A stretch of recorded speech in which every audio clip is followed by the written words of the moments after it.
Right now on News 8, seasonal change, how the change in weather is brutal for some and why it's already leaving an impact on the holiday parade in the Quad Cities this weekend. And the holiday decoration investigation, why folks in Wapello are changing plans after a despicable act of vandalism. Live from WQAD, News 8 at 5 starts now. Good evening, I'm Julie Sisk in for Denise Anika. And I'm Jim Mertens. Thanks for joining us tonight at 5. We begin with breaking news. In just the past few hours, Trump University has settled a lawsuit by the state of New York. New York Attorney General Eric Schneiderman says that his lawsuit against two others against Trump University will be settled for $25 million. He called it a stunning reversal of President-elect Donald Trump's position. According to a statement from Schneiderman, Trump fought the lawsuits every step of the way. The suits had alleged that Trump University failed to deliver the quality real estate investing education that it promised. The settlement also covers two class action lawsuits filed in California. Our other big story tonight, the sudden change of seasons. Western Iowa, the first to feel the season's first blast of winter weather. In Sioux City, there was at least a couple inches of snow on the ground by midday, and the snow still coming down. Street department workers say they've been preparing for this kind of weather since summer ended.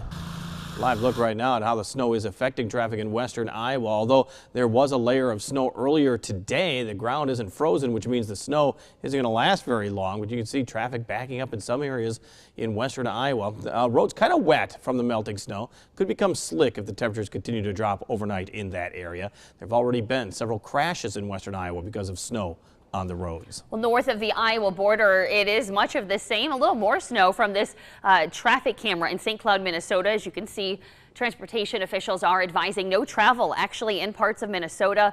A blizzard warning is in effect for much of west central Minnesota, which includes St. Cloud.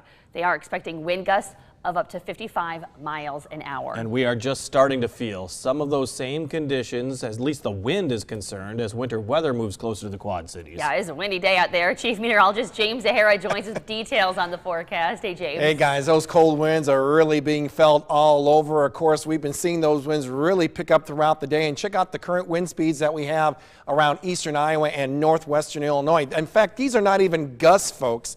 We're getting sustained winds around 20, 30 to 40 miles an hour. Some gusts have actually been close to 50 miles an hour, and that's not going to hold back as we head overnight.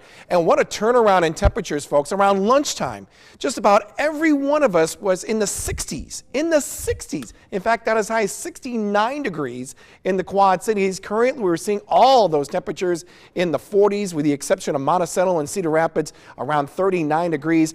Check out how these temperatures will continue to fall as we go to about midnight tonight to about early tomorrow morning, right around sunrise. Just about everyone will be experiencing temperatures right around freezing. Now, let's check out the wind chills as we head overnight. Yeah, it's going to feel like in the 30s. Early evening, check what it's going to be like by tomorrow morning at 7 a.m. Right around sunrise, it's going to feel more like in the lower 20s. And I really don't expect those wind chills to change much at all as we go through most of tomorrow morning. The brown shaded area here that we have here, that's a wind advisory, folks. And this is where we could be getting gusts in this area up to or over 45 miles an hour. Now that will go at about till 6 a.m. The winds may subside a little bit going into tomorrow, but still this could have an impact as far as the parade is concerned, which starts right around 10 a.m. We're looking at temperatures in the 30s. We're looking at wind chills in the 20s, and those winds could be gusting near 30 miles an hour. That is going to very likely have an impact on some of the high profile balloons and maybe even some of the bands that may be performing in this parade is concerned. But the bottom line is this parade is going on. We'll break down the temperatures even more for the rest of the weekend and how things are looking a whole lot better going to Thanksgiving week coming up in just a few minutes. Julie? All right, lot to get to. Thank you, James. The windy conditions could play a big role when the Festival of Trees parade steps off at downtown Davenport tomorrow morning. And we are getting late word on just what you'll see if you're at the parade. And Jessica Dedita is joining us in Davenport. What have you learned right now? Because a lot of people are worried that there wouldn't be a parade at all, but that's not necessarily the case, is it? Yes, Jim, I do have good news. There will still be a parade, but the bad news is you might not see those balloons that you see every year. As of this afternoon, organizers have canceled the balloons because of the high winds we're experiencing, but hopefully tomorrow morning, if they have died down, they're going to reassess to see if they can put them back into the parade route. So the parade will be starting at 9:45, but it's going to be cold, so be sure to bundle up. But then you can come in here to the River Center and defrost a little bit and check out all of the designs that they have here this year. There's over 400 trees and reefs and stockings, and they've all been custom designed and handmade by local artists here in the Quad Cities. They will be auctioning off those throughout the festival, and all the money raised goes to benefit local artists here. So the Festival of Trees kicks off tomorrow morning and will go until Sunday, November 27th. Reporting live in Davenport, Jessica Dedita, WQAD News 8. Okay, and we are learning more about what's going to happen at the parade tomorrow. As Jessica was saying, a lot of those large balloons, the high-profile ones, will probably not be used tomorrow. But as Jessica said, a greater determination on that could be heard tomorrow. And also, a lot of the bands will not be performing. We'll get that all nailed down for you tonight on News 8 at 6. With cold weather just hours away, King's Harvest is on track to reopen its shelter on December 1st. Volunteers are helping guests to celebrate Thanksgiving early. The meal site reopened last week after October tornado damage. A caring community pitched in to help the site bounce back. While work continues on the upper floors, men and women will be able to find shelter in about 2 weeks. It's horrible that they don't have anywhere to go yet. We wish we could do something about that. It's just, we're hoping that the other shelters will be able to step up and take them in. No. King's Harvest needs cash donations to help with building renovations, and to help, check our story at WQAD.com. The NTSB is now in charge of the Canton, Illinois explosion investigation. The natural gas explosion killed one person and leveled a building. NTSB investigates pipeline accidents that involve fatalities, substantial property damage, or significant injury. Authorities say the explosion happened while utility workers were trying to fix a gas leak that a contractor apparently caused. It's a waiting game now for local businesses. The Canton police chief says security and safety are their top priority. I checked this morning. We've had no incidences that involved criminal activity within our secured area. Illinois State Police has been helping us with scene security and has done an excellent job. They are working their men on 12-hour shifts to make sure that coverage continues. A spokesperson for the NTSB says they will be on the scene for as long as they need to be, but they do hope to be out of the area in the next few days. A full report is not expected for at least a year. The community of Biggsville is still trying to get water service back to normal. Yesterday, a water main break caused the town's water tower to drain. Mayor Amanda Guyton says that after several hours of waiting, water service was restored around 5 a.m. this morning. The entire town is now under a boil order until at least Tuesday. Biggsville has about 400 residents. Clinton police are searching for a man they say robbed a Shell Express station. They released this video today. Police say around 10 o'clock Sunday morning, this man came into the store and assaulted the clerk, making off with an undetermined amount of money.